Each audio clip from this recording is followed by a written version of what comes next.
여러분 안녕하세요. 사실 그 사람만이 어떤 숫자나 공간 이런 데에 의미를 부여하는 것 같아요.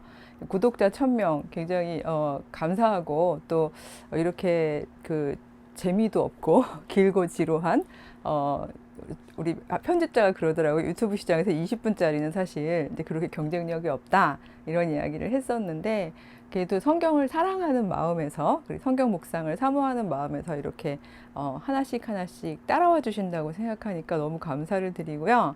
제가 얼굴이 들쑥날쑥하죠. 미리 찍어둔 것들이 있어서 중간중간에 이제 미리 한 3개월 전에 찍어둔 거 이런 것들이 이번에 올라가고 이러다 보니까 좀 들쑥날쑥하는데, 근데 지금 이게 딱 현재 상태입니다. 빨리 이제 회복을 해야 될 텐데, 개강을 했는데 얼굴 그 눈 주변에 붉은기는 아직 좀 다 가라앉지 않아서 보시는데 좀 불편함이 있으실 것 같긴 한데, 어쨌든 1000명이라는 좀 특별한 숫자에 감사를 드리면서 저도 조금은 분위기를 바꿔보고 싶어서 서서 하기로 했습니다. 그리고 작은 방 안에서 뭐 면이라는 게 몇 군데 없기 때문에 이제 다른 쪽 면으로 한번 그 돌려봤는데요. 장롱 앞인 거죠. 옷장 앞에서 한번 이렇게 서서 진행을 해보도록 하겠습니다. 오늘은 드디어 여호수아서의 주인공이라고도 할 수 있는 여호수아와 또 여호수아서 그 전체를 통틀어서 가장 대표적인 사건 중에 하나죠. 여리고성 함락 작전을 했던 바로 그 부분에 대한 묵상을 좀 해보려고 합니다. 언제나 그렇듯이 저는 평소에 우리 그 구독자님들께서 묵상하셨거나 아니면 강단에서 들었던 내용들하고는 조금 다른 시각, 다른 초점, 그래서 소용의 미드라시라고 말씀을 드리는데요. 그 지점에서 한번 이야기를 해보도록 하겠습니다. 우선 여호수아서 6장에서 좀 읽어보려고 하는데, 앞부분은요 제가 이 내용을 읽기보다는 그냥 말로 요약적으로 설명을 좀 드리겠습니다. 왜냐하면 주일학교 나오신 분들은 다 아는 내용이기 때문이에요. 그리고 종종 이 내용을 다른 데 적용하시기도 하죠. 아시다시피 여리고성을 함락해 들어가는 데 있어서 하나님께서 되게 특별한 작전을 제시하시죠. 그 여리고성이 이제 이중 성벽으로 된 굉장히 견고한 성이라고 말씀을 드렸는데, 이것을 상비군도 없고 그렇다고 또 상대적으로 무슨 그 굉장히 훌륭한 무기도 없는 사람들이, 그리고 성 밖에서 치고 들어가는 건 언제나 병력이 더 많은 숫자여야 되죠. 제가 뭐 전술 이런 건 모릅니다만 성 안에 있는 사람들이 훨씬 유리하기 때문에, 그래서 여러 가지 면에서 바깥에서 여리고성을 치고 들어간다는 것이 전략적인 면에서 굉장히 불리한 상황인데, 하필 하나님께서 주신 전략은 흥미롭게도, 그렇죠? 그 시나이산에서 받은 그 법전을 앞에 두고 제사장들이 다 그 뒤를 따라가면서 백성들도 따라가면서, 그렇죠? 하루에 한 바퀴씩 돌라고 그랬죠. 그 성 둘레를.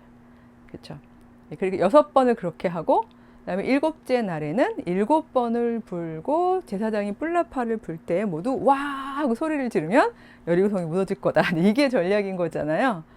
그래서 실제로 그렇게 되었느냐 이런 걸 가지고 사람들이 말이 많기도 하고요. 제가 종종 굉장히 학문적이고 아카데믹한 이야기를 좀 소개를 드리는데, 이런 게 불편하시면 그런 이야기도 있구나 정도로만 생각하시고 꼭 그걸 받아들이실 필요는 없는 것 같아요. 저는 이제 학부에서 공부할 때 비교적 이런 급진적인 혹은 학문적인 생각들을 많이 접할 수 있는 환경에서 공부를 했었기 때문에, 들으면서 그 내용하고 제 신앙을 이제 소화하면서 접목시킬 어떤 시간들이 있었던 건데, 예를 들면 이 부분에 있어서 사실 우리가 생각해도 그런 방식으로 여리고 성벽이 무너진다는 건 그냥 인간적으로 생각할 때 말이 안 되잖아요.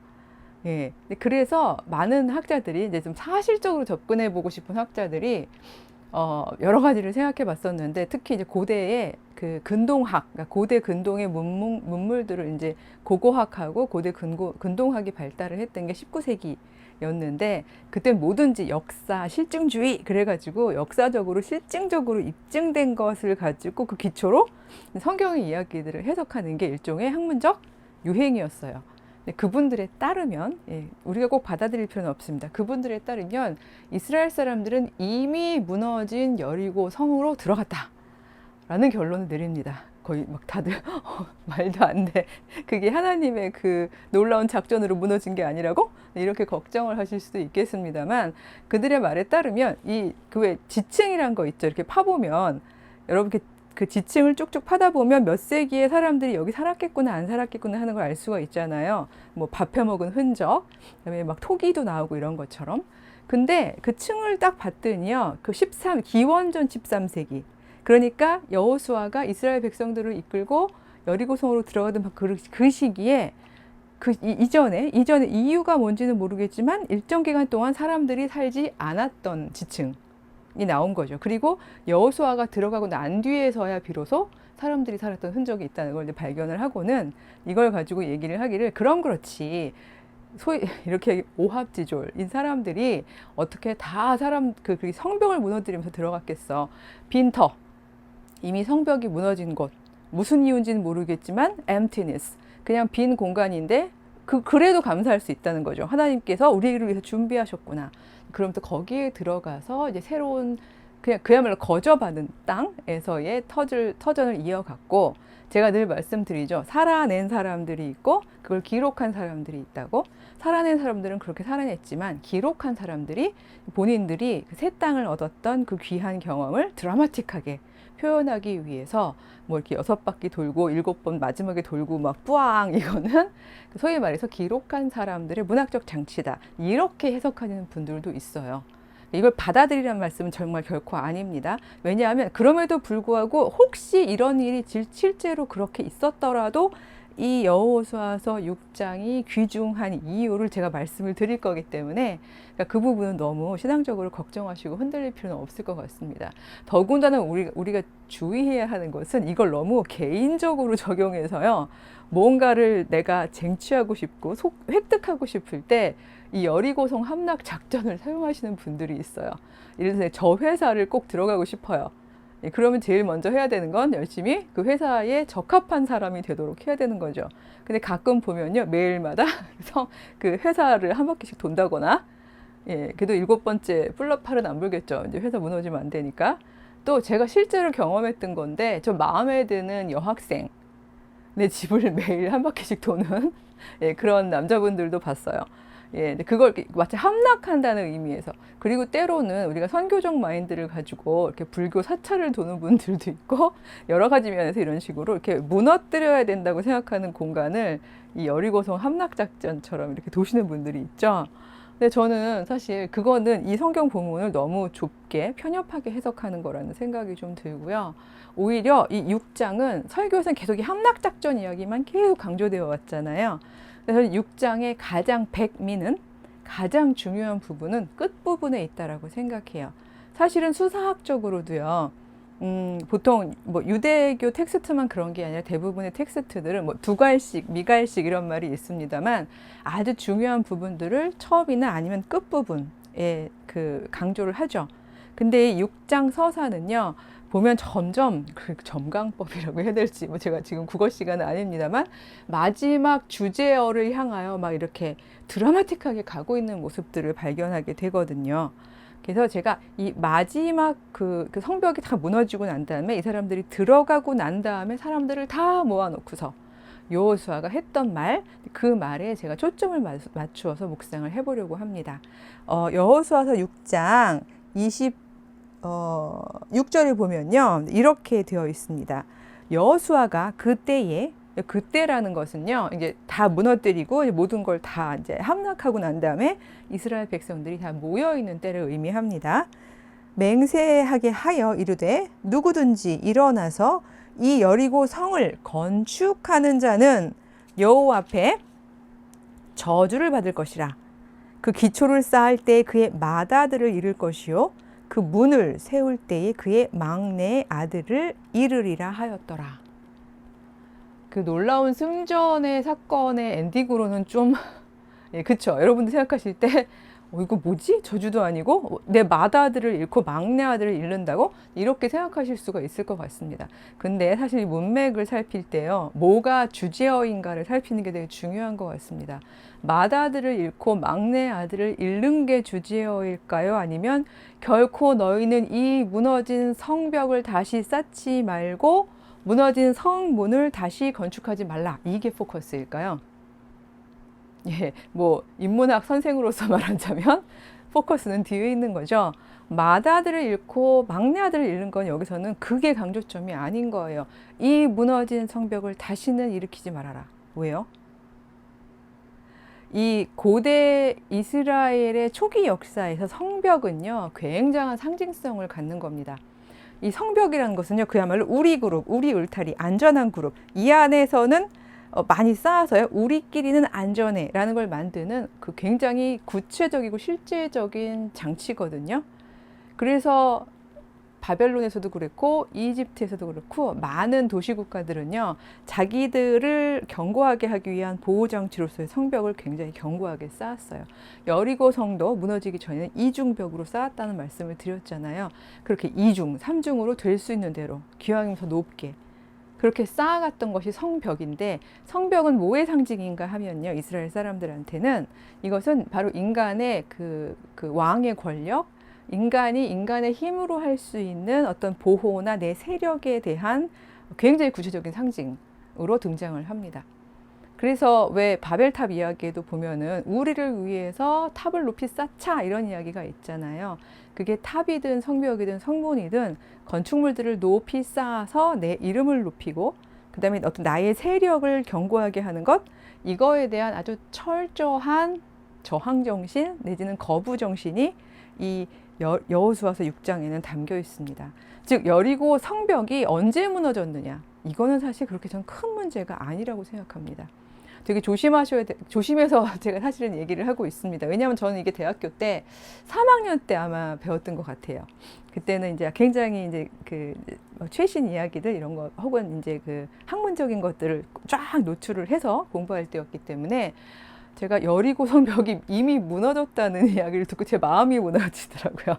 예, 그래서 제가 며칠을 끙끙 앓으면서 나 그럼 성경에서 뭘 믿어야 되지? 막 이런 생각을 하면서 고민했던 적이 있었는데, 그리고 기도하면서 그때 막 기도하면서 그 책을 성경책을 붙잡았을 때 저의 눈에 들어왔던 게 바로 이 마지막 구절이었어요.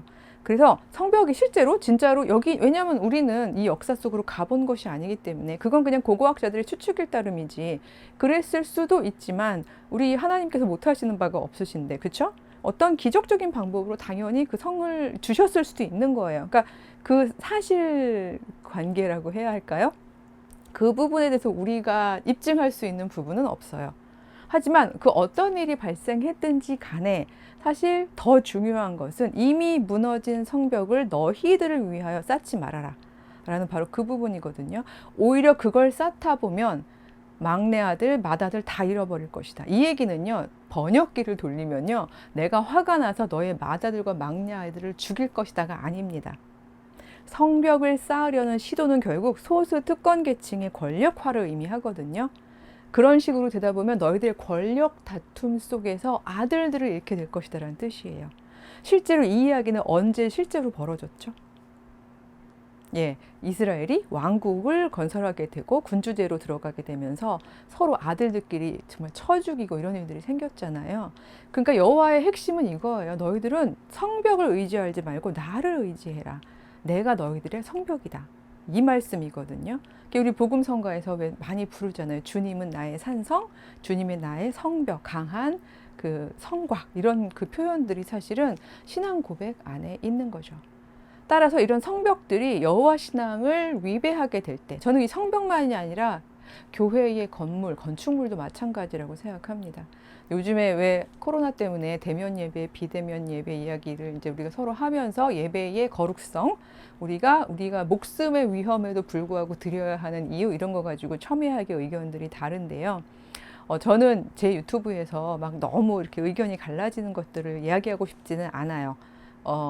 비겁해서라기보다는 저는 제 유튜브가 사람마다 저는 초점이 있는데 살고 살리는 얘기를 하고 싶지, 이제 막 갈등하는 것들을 이렇게 가져오고 싶은 생각은 없는데, 그럼에도 불구하고 저는 어떤 생각이 드냐 하면요, 어쩌면 우리가 너무 교회 건물 자체를 또 하나의 성벽처럼, 성곽처럼, 이거는 우리가 꼭 지켜야 하는 일종의 경계인 것처럼 그렇게 생각하는 건 아닐까?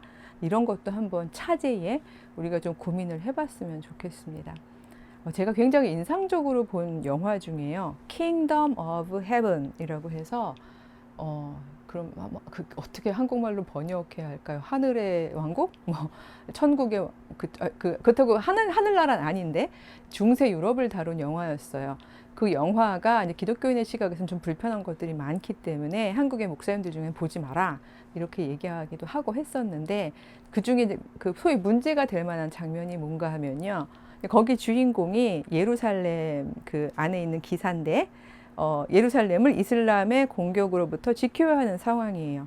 근데 우여곡절 많은 기사와 군사들이 이미 밖에 나가서 전멸을 당했어요. 자기네 정말 조금밖에 없는 거예요. 사람 수가. 그러니까 사실 항복하는 게 제일 유리해요. 이슬람은 밖에 어마어마한 숫자가 지금 전진해 오고 있는 중이거든요. 그러니까 사실은 항복하는 게 맞아요. 근데 항복을 못하는 이유는 바로 그 직전에 예루살렘 그 1차 이제 수복할 때 이스라엘 사람, 그러니까 이슬람 사람들을 쳐들어오는 그 십자군이 이 진멸, 그 여호수아의 진멸 전쟁을 그대로 문자적으로 적용해가지고요. 들어오면서 성전, 그 예루살렘 그러니까 성 안에 있는 모든 군사만이 아니라 여자, 어린이, 노인 할 거 없이 모든 사람들을 진멸해버렸어요. 다 죽였어요. 헤렘이라고 그러죠. 이 다음 시간에 제가 이 헤렘에 대한 이야기도 하게 될 것 같은데 완전히 진멸을 해버린 거예요. 다 없애버렸어요. 죽였어요. 그 사건이 있기 때문에 한 100년쯤 뒤에 똑같은 역전된 상황에서 이 주인공이 생각할 때는 내가 항복을 하면 우리도 또다시 다 진멸당하겠구나. 뭐 내가 군인으로서 죽는 건 할 수 없지만 이 어린이 아이들 어떻게 해요? 그러니까 남은 사람들한테 이렇게 얘기합니다. 이 성벽이 뭐가 중요하냐? 이거 뭐 예루살렘 성 이게 거룩한 거냐? 아니다. 이 안에 있는 사람들이 거룩한 거다. 우리는 거룩한 사람들을 지키기 위해서 끝까지 싸우자. 뭐 이런 얘기를 하는 게 있는데 저는 그걸 이렇게 보면서 예수께서 예루살렘 성전을 향하여 막 얘기하셨잖아요. 다 무너지라고. 벽돌 하나에 하나도 남지 않고 무너지라고. 그것은 과연 신성모독이었을까요? 저는 아니라고 생각합니다. 인간이 만든 그 어떤 성벽이든 성곽이든 화려한 성문이든 그것이 어떤 특정 인간들의 교만함이나 자기 과시가 될 때 혹은 우리 집단만의 배타적인 이기심의 어떤 구체적인 상징이 될 때 그때 예수께서는 분명하게 말씀을 하시는 것 같습니다. 그거 무너뜨려라. 그리고 다시 그 뭐랄까 폐허 위에서 빈 터 위에서 오직 여호와만을 앙망하면서 시작하자. 왜? 우리에게 정말 안전한 성곽, 성벽, 벽 그리고 우리를 영예롭게 하는 성문은 여호와 하나님이시기 때문이다. 저는 그렇게 그 이 핵심을 가지고 예수께서 말씀하셨다고 생각하거든요. 예루살렘 성전을 무너뜨리라고 했을 때 그 얘기는 결코 하나님 여호와 하나님을 부정한 얘기가 아니었던 거죠. 이렇게 보고 그걸 예수님의 사건 혹은 뭐 중세 유럽의 그건 뭐 실화를 바탕으로 했다고 합니다만 그런 어떤 에피소드 이런 것들을 우리가 놓고서 거슬러서 이 여호수아서 6장을 묵상한다면 여호수아서 6장에서 발견할 수 있는 가장 핵심적인 신앙 고백은 뒤에 있는 거구나. 여리성이 그 강하던 성이 하나님의 힘으로 무너진 것 그것 자체에 있다기보다는 바로 그 성이 무너진 터 위에서 이스라엘 사람들이 했던 결심 우리는 결코 다시는 인간적인 성벽을 쌓지 말자. 여호와께서 우리의 힘이 되신다. 우리의 성벽이 되신다. 이 신앙 고백이 아니었을까. 그리고 이걸 쌓으려 노력한다면 오히려 우리의 잘못 때문에 우리의 죄 때문에 귀한 우리의 후손들이 희생을 당하는 그런 어떻게 말하면 슬픈 사건들이 발생할 수 있다는 경고가 아니었을까. 저는 이 이야기가 사사시대에 사사가 생기기 직전이기는 합니다만 뭐 기원전 한 1220년 즈음에 있었던 과거의 이야기가 아니라 오늘 우리 삶 속에서도 반드시 묵상을 해야 하고 적용해야 하는 그런 일이라고 생각합니다. 혹시 우리가 오늘 내가 견고하게 쌓으려는 성벽은 없나 이런 우리 성찰과 반성을 해보면서 다음 시간에는 제가 헤렘 즉 진멸에 대한 이야기를 우리가 어떻게 접근할 것인가 그 부분에 대해서 좀 이야기를 해보도록 하겠습니다. 다음 시간에 다시 만나요. 안녕.